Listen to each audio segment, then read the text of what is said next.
Story 1. The Gift Giver. This happened back in the fall of 2021. I was 24 at the time and had just finished a pretty grueling master's program. To celebrate, I decided to take a solo trip into the Menthood National Forest in Oregon. I'm an amateur landscape photographer, and I'd been eyeing a specific off-trail ridge for months. It wasn't a popular spot, mostly because the trail to get there was more of a suggestion than an actual path. But the view of the valley was supposed to be legendary. I should mention that I'm not new to the outdoors. I grew up in a family that spent every summer camping, and I'd done plenty of solo treks before.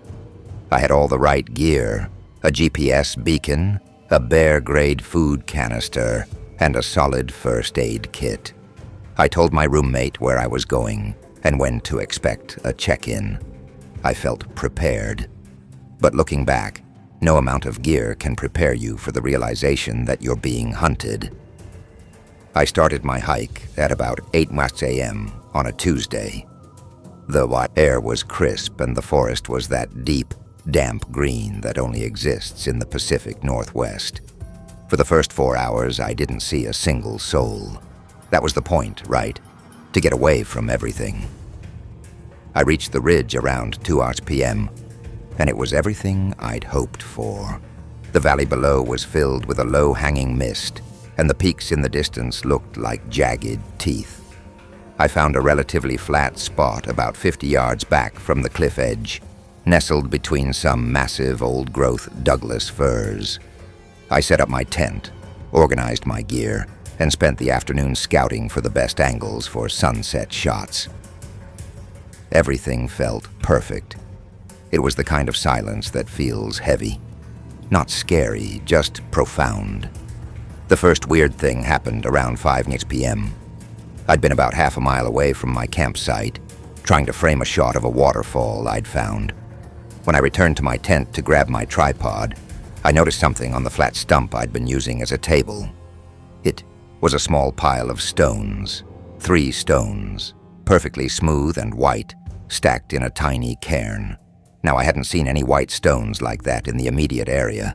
Everything around here was dark basalt or gray granite. My first thought wasn't horror movie. It was weird. Did I miss another hiker? I looked around, calling out a quick, "Hello?" But the only response was the wind through the trees.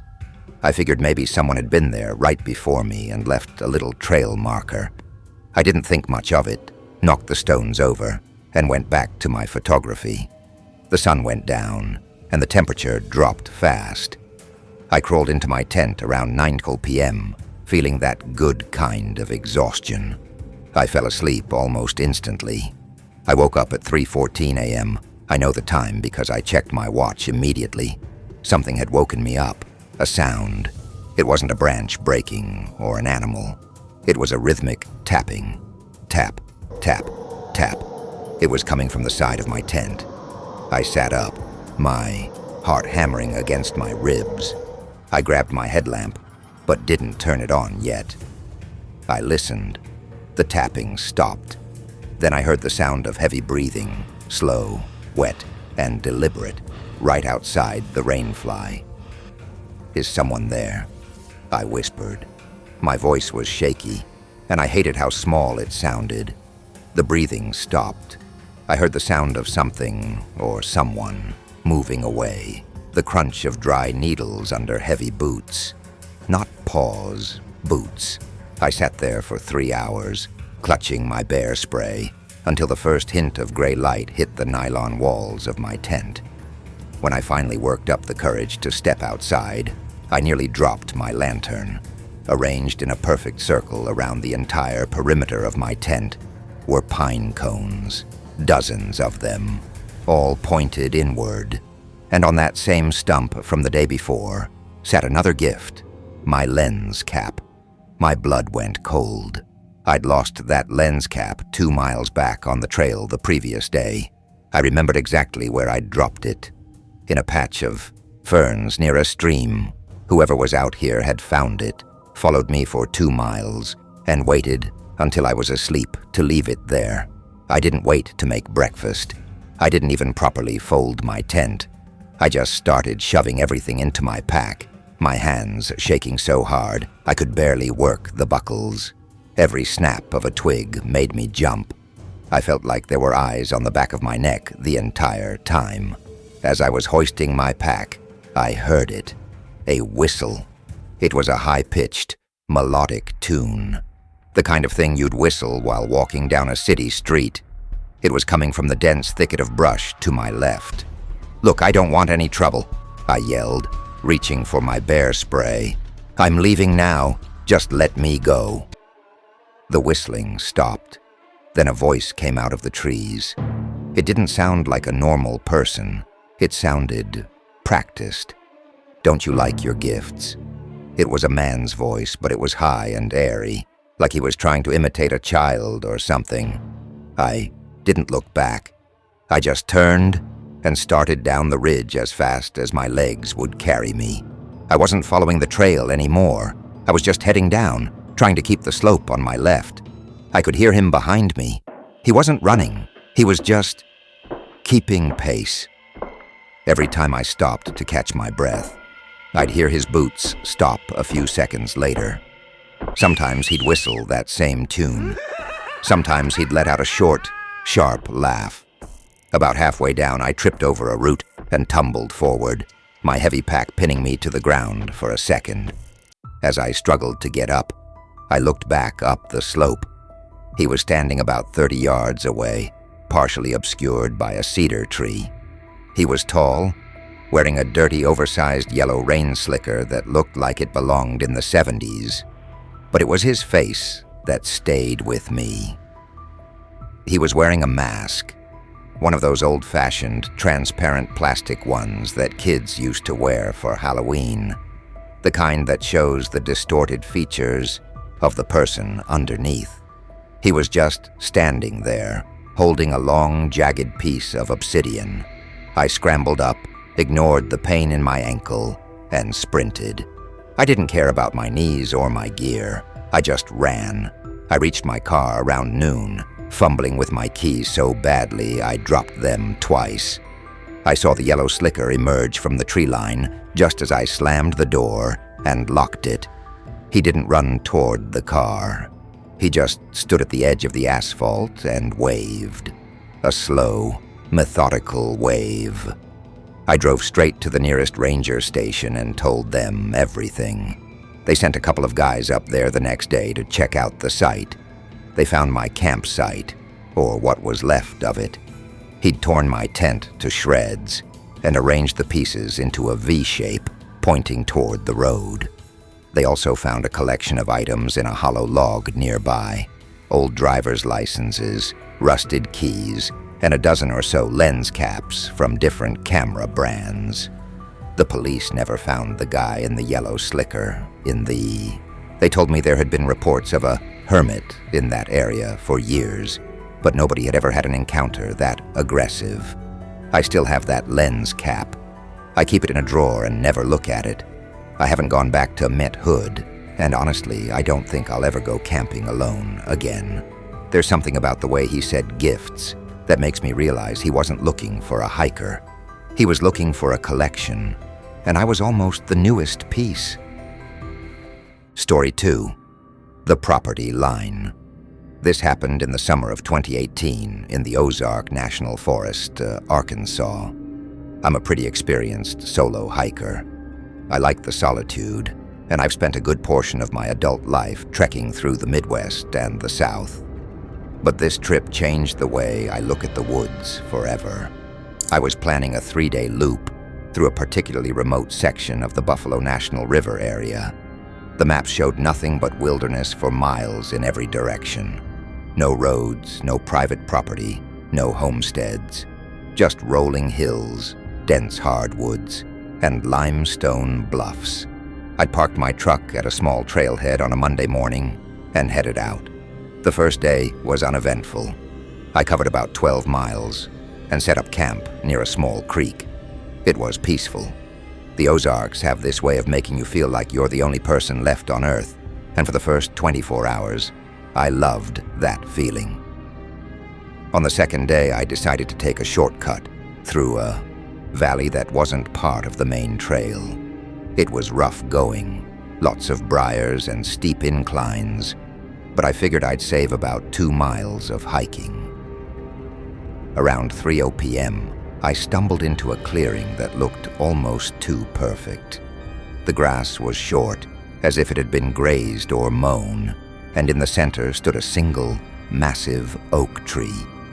As I walked toward the tree, I noticed something odd. Nailed to the trunk about 7 feet up was a weathered wooden sign. It wasn't a Forest Service sign.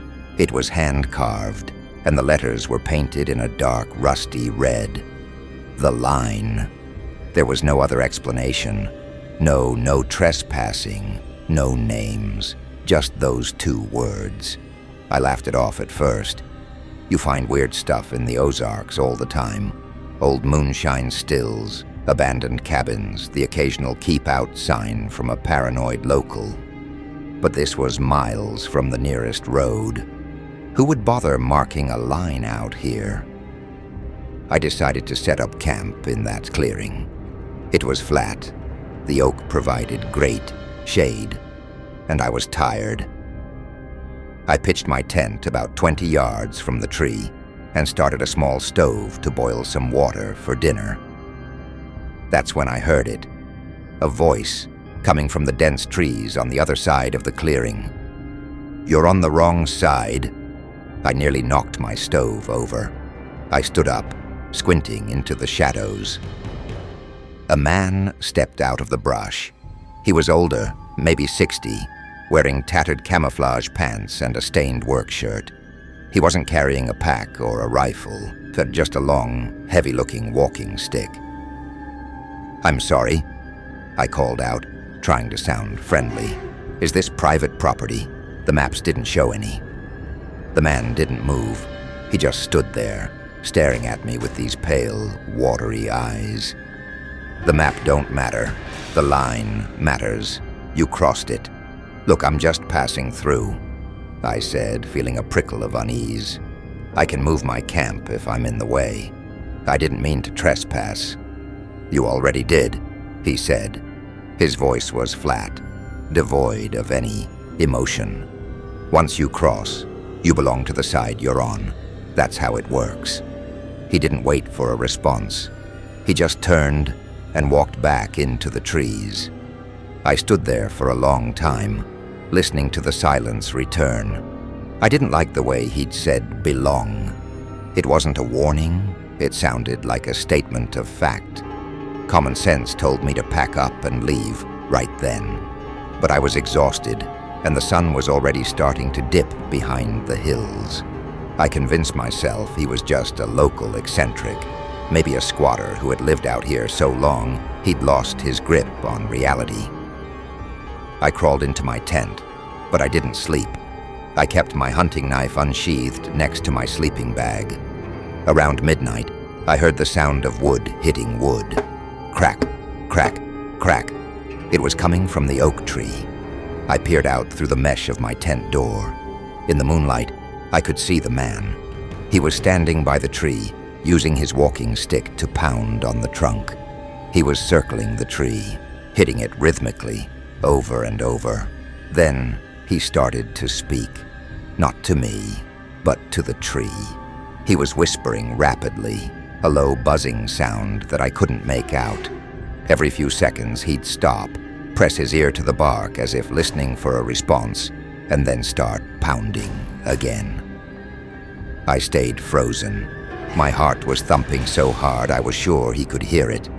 This went on for nearly an hour. Finally he stopped, looked directly at my tent, and tipped an invisible hat. Then he vanished into the darkness. I didn't close my eyes for the rest of the night.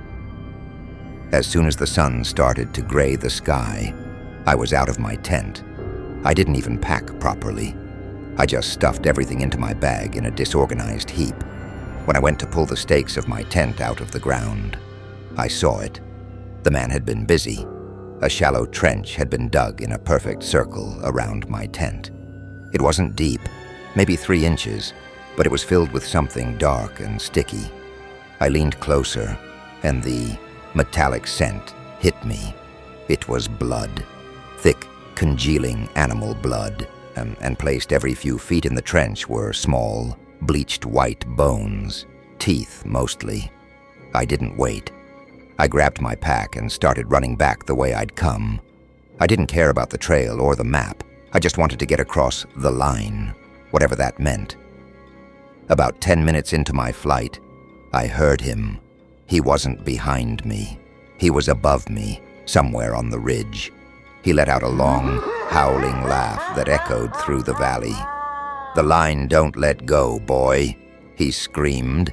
"It just gets longer." I pushed myself harder than I ever had in my life. I hiked 18 miles that day, barely stopping for water. I didn't feel safe until I saw the dusty hood of my truck at the trailhead. I threw my gear in the back and drove until I hit a town with a diner. I told the local sheriff about the encounter. He listened, but he didn't seem surprised. "We get reports about old Elias every few years," he said, sipping his coffee. "He thinks he's the guardian of some ancient boundary. Claims his family's been marking it since before the Civil War. We've tried to move him along, but he just disappears into the caves. As long as he doesn't hurt anyone, we mostly leave him be." "He put blood around my tent," I said, my voice trembling. The sheriff paused, his mug halfway to his mouth. He looked at me for a long time. "Animal blood?" I think so. It smelled like it." He nodded slowly. "Usually is. But just so you know, son, Elias hasn't had any livestock up there in 20 years, and we haven't seen a deer in that valley for just as long. If you go back, don't cross that tree again." I didn't need to be told twice. I never went back to that section of the Ozarks. Sometimes, when I'm camping in other forests, I'll wake up in the middle of the night and check the perimeter of my tent. I'm always terrified that one day I'll find a circle of blood and realized that no matter how far I run, I'm still on the wrong side of the line. Story 3. The Echo in the Hollow. This happened in the summer of 2019. I was 27 at the time and working as a field researcher for a wildlife conservation NGO. My job was to conduct acoustic surveys in the Tongass National Forest in Alaska. Specifically, I was stationed on a remote, uninhabited island in the Alexander Archipelago.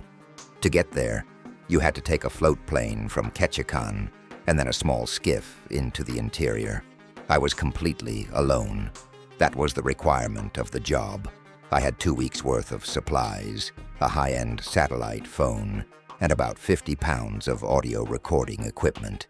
My goal was to capture the vocalizations of a specific subspecies of owl that was thought to be nesting in the old-growth hollows. For the first 4 days, it was professional paradise. The silence in the Tongass is different. It's thick, damp, and ancient. I spent my days setting up parabolic microphones and digital recorders in different parts of the valley. By night, I'd sit in my small base camp, listening to the raw audio through my headphones, hoping for that one specific hoot. The first incident happened on the 5th night. I was sitting in my tent with my headphones on, monitoring a live feed from a microphone I'd placed near a massive, hollowed-out cedar about 300 yards away. The forest was quiet, just the usual sound of rain on the canopy. Then through the headphones, I heard a voice. "Testing, 1, 2. Testing, 1, 2. I nearly fell out of my camp chair. It was my own voice, not just a recording of it. It sounded exactly like I do when I'm checking my gear. But I hadn't said those words in hours. I checked my recorder logs. The last time I'd done a voice check was at 9 a.m. that morning. I sat there, frozen, listening to the dead air on the feed. Then I heard it again. But this time, the testing was dragged out. Testing, 1, 2. It sounded like someone was trying to pronounce the words for the first time. It was my voice, but the cadence was all wrong. It was flat and mechanical. I grabbed my satellite phone and my bear spray, but I didn't leave the tent. There was nowhere to go. I was on an island, and the float plane wasn't scheduled for another 9 days. I convinced myself it was some kind of freak audio glitch, maybe a feedback loop from the recorder. The next day, things got worse. I went out to retrieve the SD cards from the remote recorders. As I was walking through a particularly dense thicket of ferns, I coughed. It was a short, dry cough. 2 seconds later, a cough came from the brush to my right. It was the exact same cough, same pitch, same duration. I stopped. "Hello?" I called out. "Hello?" The brush called back. It wasn't an echo. The timing was too fast, and the direction was wrong. It sounded like a person standing 5 feet away, perfectly imitating my voice. But when I pushed through the ferns, there was nothing. No footprints, no bent branches, nothing. I spent the rest of the day in a state of high alert panic. I moved all my gear back to the base camp and fortified my tent with every bit of rope and gear I had. I didn't record anything that night. I just sat in the dark, clutching my knife. Around 2:40 a.m., the sound of my own footsteps started circling the tent. I knew it was my footsteps because I have a very specific gait. One boot slightly drags because of an old soccer injury. Crunch, scrape, crunch, scrape. The sound was circling the tent, exactly where a person would be walking. "I have a gun," I lied, my voice cracking. "I'm calling the authorities on the sat phone. Get away." The footsteps stopped. There was a long silence. Then a whisper came from just outside the nylon wall, inches from my head. "I have a gun. I'm calling the authorities. Get away." It was my voice, but it was higher now, almost like a mockery. And then it started to laugh. It wasn't a human laugh. It was a series of rhythmic clicks and wheezes that sounded like someone trying to imitate a laugh by listening to a recording. I didn't sleep. I didn't even blink.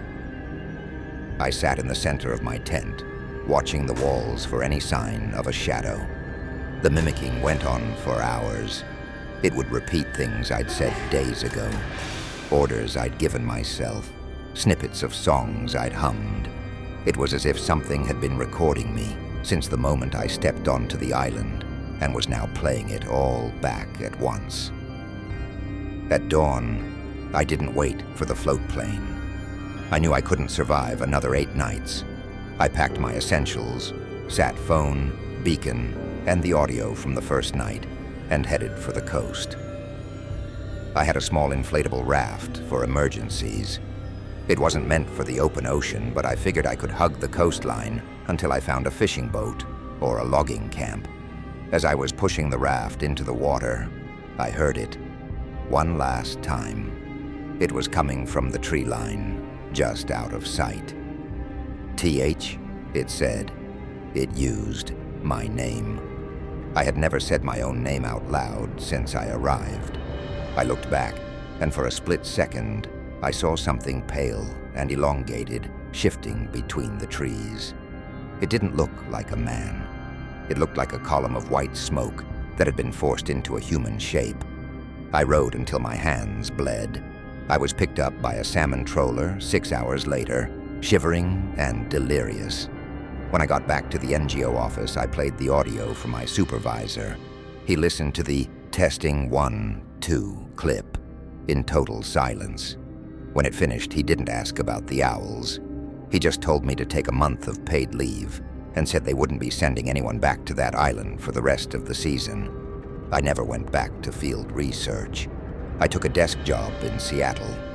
But sometimes when I'm on a Zoom call or talking to a friend, I'll hear a slight delay in the audio, a tiny echo of my own words. And for a second, my heart stops.